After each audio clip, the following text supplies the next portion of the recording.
This episode is brought to you by Small Space Pilates, an online fitness community where you will have access to weekly live classes and a library of videos you can utilize anytime that fits your schedule. You are invited to try 3 complimentary sessions of Pilates and strength classes in a space where you don't have to be perfect and you can wear your comfy clothes. There's more info on how to sign up at smallspacepilates.com. Welcome to the Sisters in Service podcast. My name is Kat Corchado, also known as the voice connecting women veterans nationwide. This podcast is for anyone connected with the military, from veterans, male and female, military spouses, military brats, even parents who may have children who are in the military.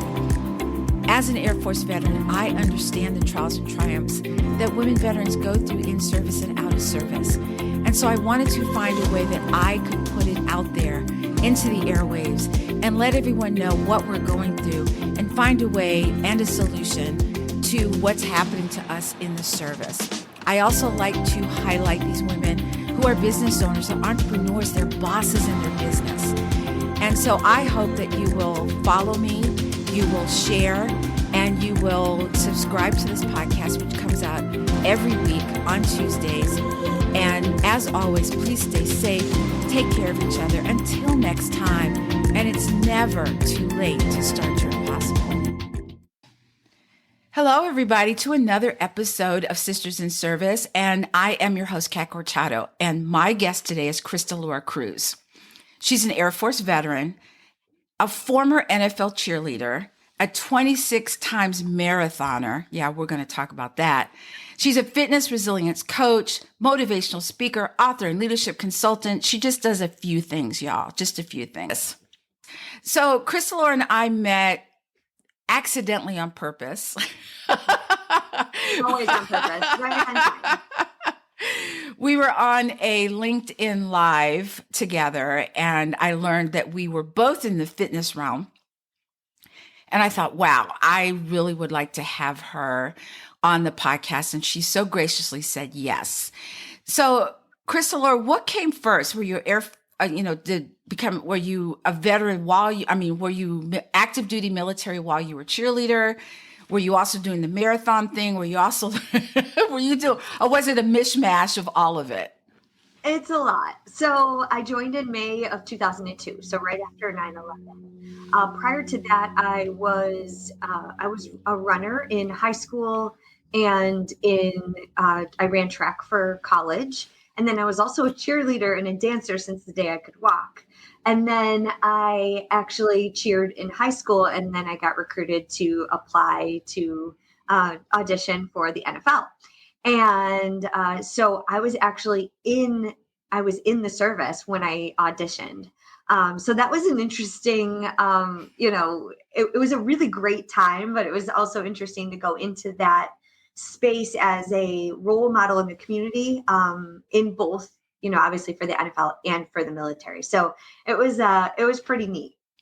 So was it, you wanted to be a cheerleader because of the dance part of it? That they do, or was it just this random, hey, I'm going to try out and be an NFL cheerleader? No, actually, my aunt was a Jill. So I cheered for the Buffalo Bills, and they call them the Buffalo Jills. And my aunt was a Jill in 1993, I think it was. And so she was a role model growing up as my aunt, right? And as she was my godmother. And so I obviously saw that as an opportunity, that I saw myself in that, in that story, and I got to look up to her. And so when the opportunity presented itself to audition, there was another woman that I cheered with in college. She's like, I think you should try out. And I was like, okay, I'm going to answer that call. So it seems like this is a theme that happens. Yes. And this is what I love to help bring community, because I'm that voice. I'm that igniter that says, maybe let's look over here. Let's try this. And that's part of Careers Beyond Limits, because I've had women in the military mentors that they're like, hey, you need to be a motivational speaker. You need to start teaching these boot camps on the base. You need to start doing this, and planting these seeds And I listened along the way to some of these these intuitive nudges from mentors of mine. So I think that was part of it. So you've had mentors along the way. I was completely the opposite. I didn't have any mentors. My mentor was me. And so what do you say to someone who says, oh, I really want to be in business, or they want to do something, but they've got no one saying, you got this, go get this. They don't have a cheerleader on their side. See how I did that, y'all? That was totally by accident. You're so good. You are so good. Oh my gosh. So what do you say to someone who thinks it, because, you're out there by yourself sometimes. So what do you say to someone about that? Yeah. So I will say that I didn't always feel like I had someone, right? So as I shared, there were little angels, as I call them, along the way that just came in at the right time. And God placed them in my life at a certain time to say a certain thing, but I will, to be honest, much of my journey I have felt very alone. Even as an entrepreneur still today, it can be a very lonely journey. And I'll say that because I was in the military and a cheerleader, I was a professional belly dancer as well.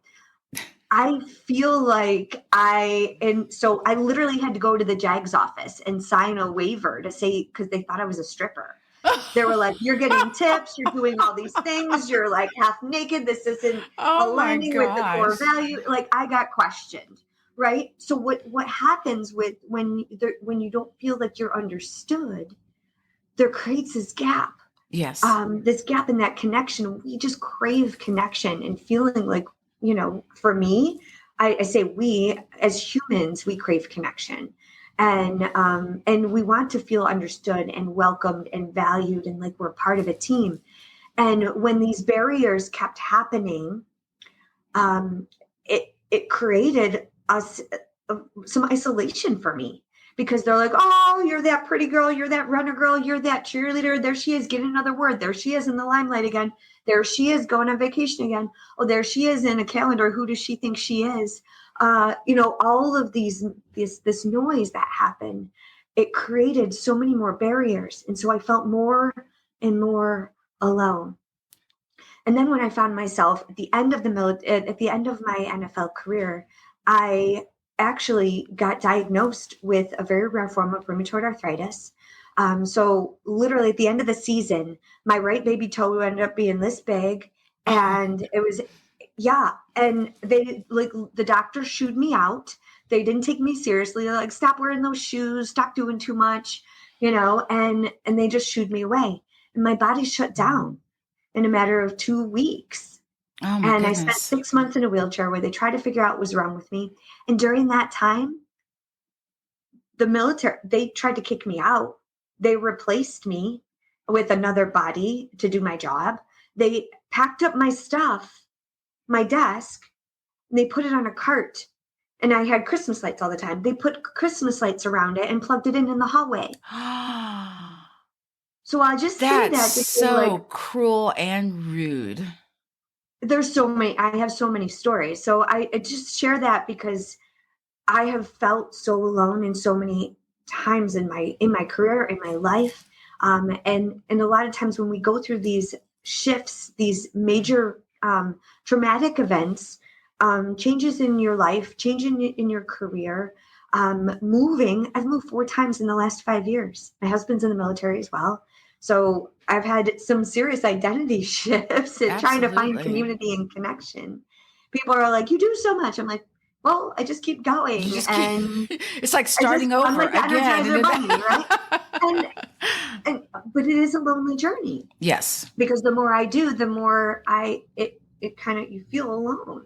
Because it's like, well, I think also too, when you appear to the world as this, like you said, oh, she's this and she's that, and she does this, and she's speaking, and she's an author, and she's going on vacation, and you're seen as this very strong woman. And so people are like, oh, she's fine. Strong women need to be checked in on too. I'm just saying, we appear strong, but we need to be checked in. So, if you have a friend like that, just pick up the phone. and just say, hey, I was just thinking about you. How are you? I do that now. I pick up the phone and they'll say, is everything okay? And I'm like, it's fine. I just want to say hi. How are you? And so I think it's important that we strong women stick together because it's hard for us out there. It really is. So I want to transition into your Air Force career. Did you pick the Air Force or did the Air Force pick you? I had to pick the Air Force actually, because I actually, right after 9/11, my friend and we both paid for college. I literally used my whole life savings for my freshman year in college. And so we found ourselves freshman year, the towers collapsed on TV, and my friend and I went to a party, and they were like, hey, a couple of us are joining the military. Like, you should check this out. They pay for college. It's going to be a great opportunity. We can serve. We can, help the country. And so my friend and I found ourselves in the recruiting office.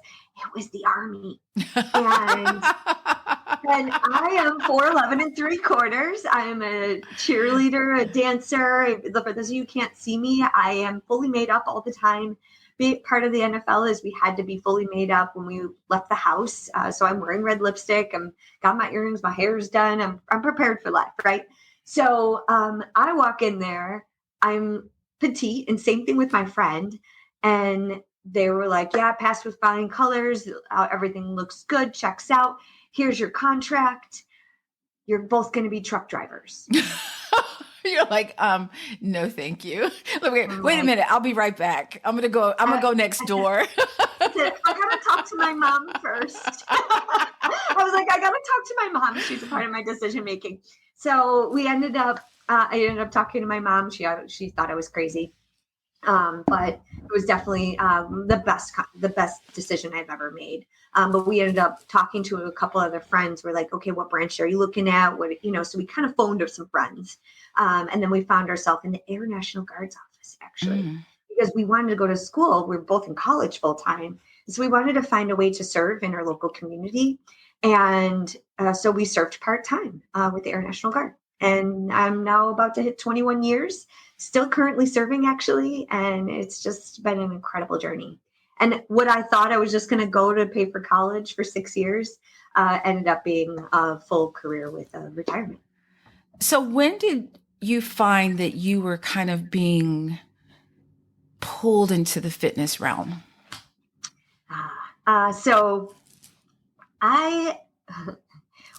There's a couple stories, but quick synopsis. As an NFL cheerleader, as a professional dancer, obviously we're in the limelight. There's requirements that have to be done. We have to check in at the gym. We have to look good. We have to be on point. We had physique evaluations, right? And, you're constantly on camera, and the drunk fans are not very nice if you have a little extra skin on the side of you. Oh my right? gosh. So body image has always been a thing for me. It always has been top of mind. So moving my body has always been important. What I will say, when I suffered from rheumatoid arthritis at the end of my NFL career, I was 22 years old at the time. I was moving my body to exhaustion. Yes. I did the best I could with what I knew, which was my parents, my dad's a bodybuilder and my mom is a fitness fanatic, but I didn't listen to them, right? They would try to juice. They would try to do all these things. They would try to get me to go off for walks. And I took it for granted. Right. What was a silver platter of education in my household, unfortunately, I didn't take it seriously until I had to. And so I was almost like rebelling against all that. And then finally I started paying attention to anti-inflammatory diets, movement, the power of the mindset and what that did to my body. That's huge. That's when I really started to take it seriously. And from there, because I couldn't walk. I was in a wheelchair for 6 months. I had to start over. I had to give myself steroid injections and take chemotherapy to be able to even walk. That was the recipe. And so really, I started standing up for myself. I was in a toxic relationship with food, with myself, with the man that I was living with. Like, I had to break free of all that. And I was stripped. And so talk about feeling alone. everything was stripped of me. So I had no other choice. And so people are asking me, why do you do so much? Why are you so driven? Because I know how it feels to be stripped, right? So I had to make some light. Let's make sure there's a difference, right? There. Krystalore, during that whole time when you were in the wheelchair, you had this rheumatoid arthritis, you were beating your body up. Was there a point in time, because there comes a crossroads where you can just, oh, poor me, and just be there, or I'll be damned if I'm going to accept this. So was there a time that stands out to you where it was just very, very clear, where you're like, no, this is not happening. I'm going to do everything I can to look better, but more importantly, feel better inside? Yeah. So I think physically it was that time period, because they were kicking me out of the military. I no longer had the identity. I was with someone for 6 years. I was in my senior year of my undergrad. I was what should have been the height of my, adolescent, young adulthood, right? I was 22. So not just a baby. Right. But I mean, when you make the NFL, like a lot of NFL players, they're in their 20s, right? They're early 20s. And so when you think about this identity and this heightened sense of purpose, and you're in the military, I was the dorm chief. I was head of the black rope, so I was the drill team sergeant. Those are words I hadn't heard in a long time. Yeah. So I was red rope. I was head of the black ropes. I came home hard charging, and then I made the NFL, and then I was stripped of everything. And so I had to start. My identity was. I didn't know who I was. And so I've had to go through this, and I'm grateful for it. But it was a challenge.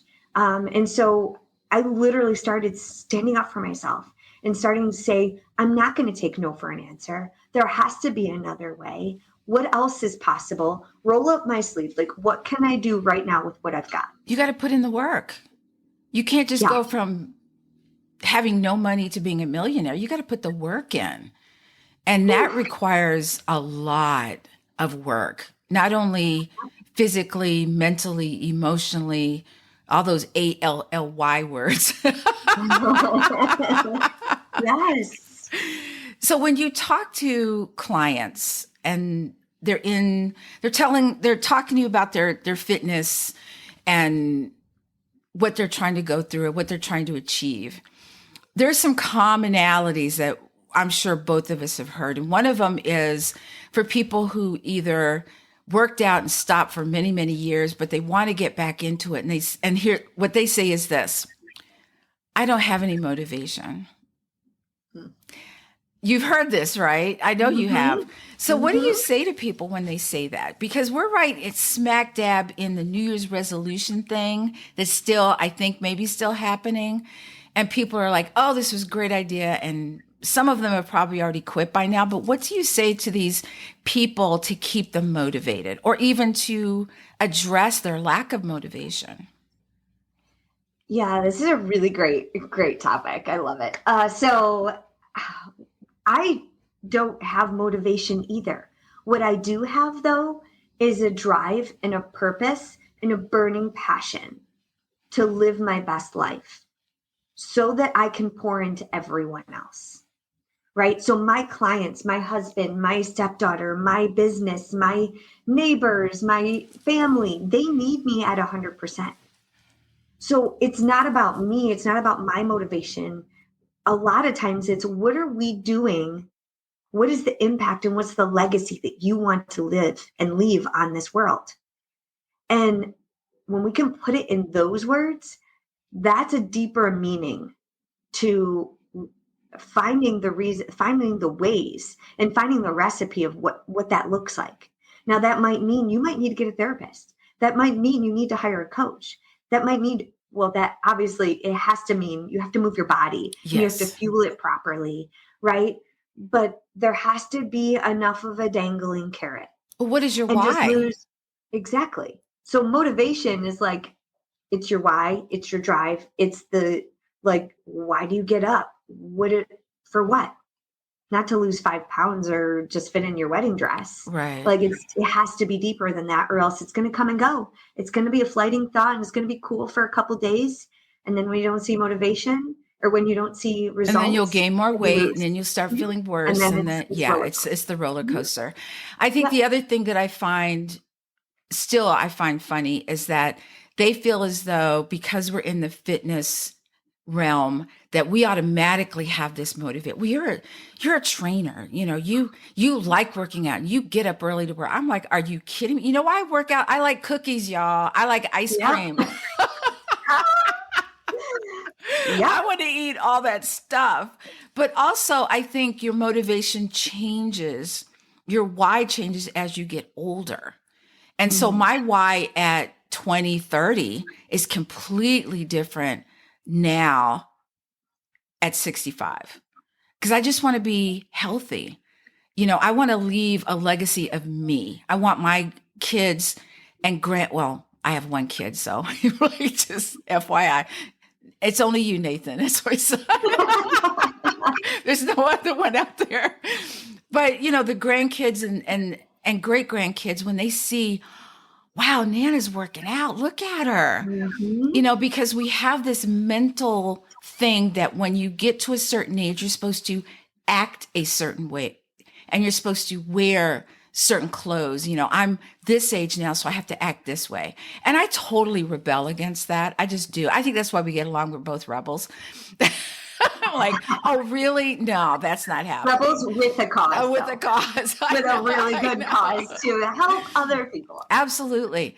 But so for those of you listening, just because we're in the fitness industry because of something that happened to us, and we didn't want to have to go through as we age, because as you age, it's going to get a little bit worse. I'd rather move my body and feel better. And I don't have to do a lot. So let me get off my soapbox. I'm just saying. I'm sorry. I go off on this tangent. So one of the other things I hear all the time is people readily accept illnesses that run in their family. Like they'll say, oh, well, diabetes runs in our family. So there's this expectation. Oh, well, I'm going to get it. And I think that's a mental block. I choose, high blood pressure runs in my family. Everyone in my family has it except for me. And you know why I don't have it? I choose not to have it. Yeah. And I think can you speak on that? The mental capacity that's half the battle, is just saying, you know what? Not only do I not want it, I'm going to work towards not getting it at all. Yes. And I love this because, and I just want to go back to something you said, that we chose fitness because something that happened to us. I want to just reframe that and say it happened for us. Oh, that's a nice one. I like that. And when we think about motivation, when we think about our identity, everything has happened for us because you're here to tell the story. Yes. You made it through 100%. Right. And so all of that is a breadcrumb for us to pick up. Like my mission is to help empower everyone to put themselves first for 34 minutes a day so they can reduce the stress and overwhelm of life and live a fulfilling life, shorten that time period. Right. So I just want to tap into that because I think a lot of times when what keeps people stuck is maybe illness, injury. It's an all or nothing mentality. Yes. Like, I can't work out because I have Raynaud's. Right. I can't work out because I have an autoimmune. I survived cancer. I can't do what you do, Crystal. I said, well, I survived cancer too. Just before 2020, my 2019, I've been through that. I heard the big C word. It was like, want. And as my body and my brain shut down again, and I said, I'm never going to live. I'm never going to do that. I'm never going to be this. I'm never going to be that. And if we keep continuing to live that spiral of that story, and that record plays over and over again. Over and over again, yes. And then that's what we're going to live. And so to answer your question, when it comes to family dynamics and people around us and, illness or, things that could happen in the future, we need to set ourselves up for success. And it sounds like that's what you do. You put preventative measures in place to cruise beyond the limits, yes. Right? To say, no, that's not going to be my life. there has to be another way. So what can we do to implement into our world? What habits, what non-negotiables, what do we need to do to make sure that this doesn't happen? And if it does, then we can trust ourselves that we did as the best we could with what we had. And we're going to roll up our sleeves and we're going to figure it out. And we're not going to take no for an answer. And we're going to maybe get a second opinion. We're going to modify our movement. We're going to get help. And we're going to ask for help. And we're not going to do it alone. And I think that is what keeps my motivation. I know that, just probably like you, I was in a wheelchair before. There's a chance in my future with an autoimmune, with everything that's been, I could probably land myself there again. But I'm going to do all that I can to prevent that from happening, right? Absolutely. But we can't control the future. We can control the present, and we can control what goes in our body, what goes in our mindset, the thoughts, the feelings, and how that plays into our actions and our daily routine, right? I hope I'm answering your question. No, you are. That's well, you could tell she's a motivational speaker. Y'all can you hear that? What I was just going to add on is that sometimes my husband was diagnosed at 32 with rheumatoid arthritis. Mm-hmm. And the first doctor he saw, he said to him, "Don't do any movement at all." Oof. And he came home and he goes, "Is that right?" And I go, "No, you need to move, not a lot of movement, but some movement."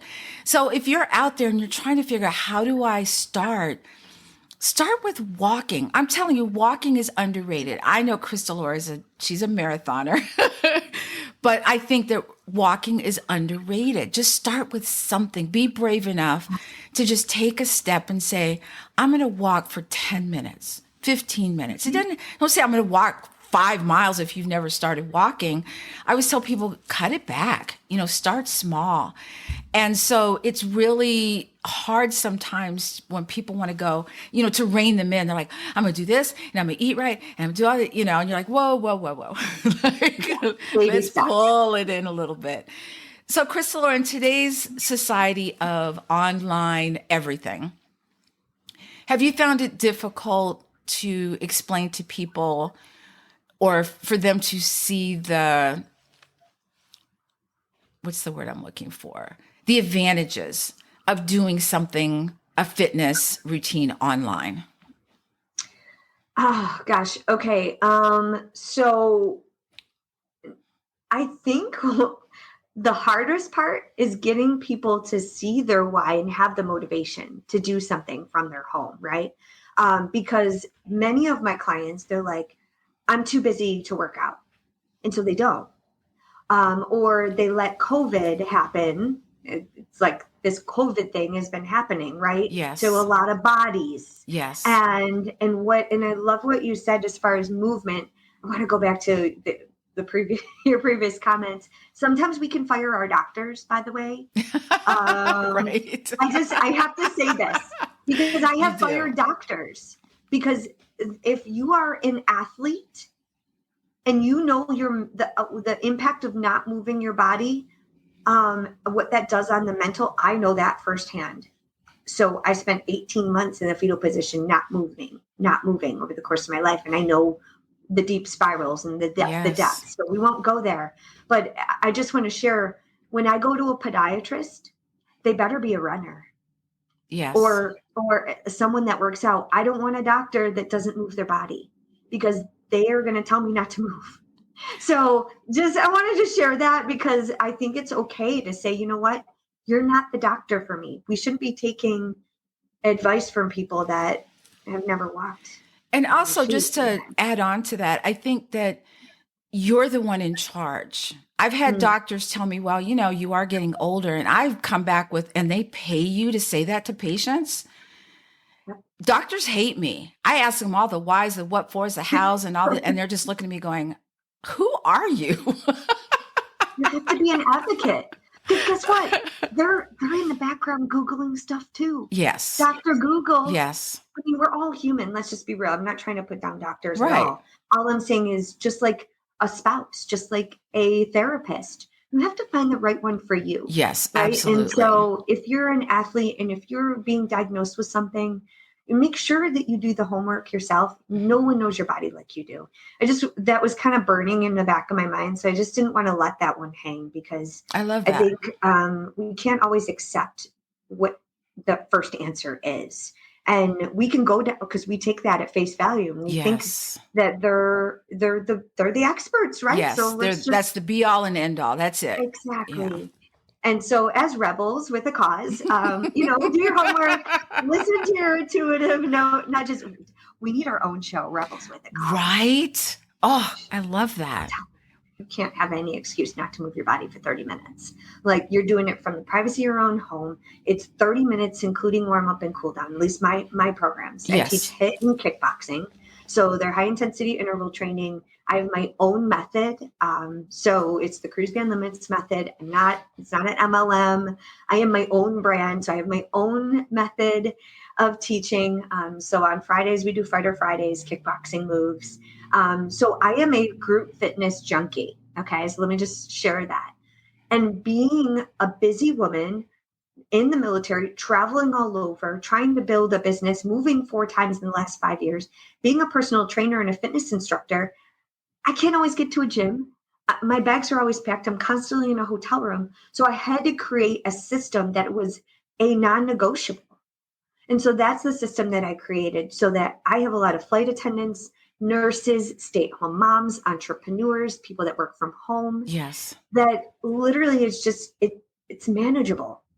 And it's meant for all levels. So I coach you through not only the mindset of the athlete, cruising beyond the limits that you place on yourselves, maybe the shame and the guilt of being around other people at the gym and feeling that comparison. Or maybe just the fear of failure. Yeah. Like, oh, I've tried this before and it didn't work. Yeah. That fear. Trusting yourself. Oh, yeah. I love that. It has to feel right. You have that gut instinct where you go, yeah, this is good, Mm-hmm. and to stick with it and know that you're doing something great for your body. And I know that you do a lot of things, and out of everything you do, what is your favorite? Or do you have one? I know you're going to say, do I have to pick one? Do I have to pick one? They're like children, right? So I can't have a favorite. But the one thing that really lights me up and brings me alive, what I found actually in the last year. So last year I in 2021, I wrote my first book. So that was my goal for 2021. 2022, I was going to be one room day, all-inclusive experiences in a mansion on the top of a mountain in Costa Rica. Whoa. So, and that, my dear, do you need a Pilates instructor? So actually, I'm just asking. Yes, you're laughing. I actually hire a yoga instructor to come on. I teach every day. I teach boot camps, and then I hire a local yoga instructor that lives down the road. She's beautiful. She's amazing. I can't tell all the secrets of the experience, but what we do in these 6 days, there's 6 women. It's a very intimate experience. And you live with me. Like, we literally live together for 6 days. It's a full curriculum. And we walk through your relationship with yourself, your relationship with food, your relationship with your career, your relationship with other humans in your life, and creating that sense of a community so that you don't do this life alone. So we do a lot of goal setting, and we unpeel the layers. And it is the most transformational, beautiful sisterhood experience that if you were to ask me 2 years ago, all of my love of travel and coaching and fitness and sisterhood and community and real life connection. Yes. It's like a sorority. And now I have 18 women that have gone through it because I hosted 3 of them. And now we're doing a retreat reunion this summer. So anyone who's gone through this experience and that has had this transformation, we meet on Zoom once a month, and then we're having an in-person reunion this summer. But my next one is coming up in May, and that lights me on fire. If you can't tell, I am just yes, I can tell. I love the virtual experience, but there's something so magical, not only about the in-person, getting out of your own environment, getting away from the noise, and just being in the magical environment of Costa Rica.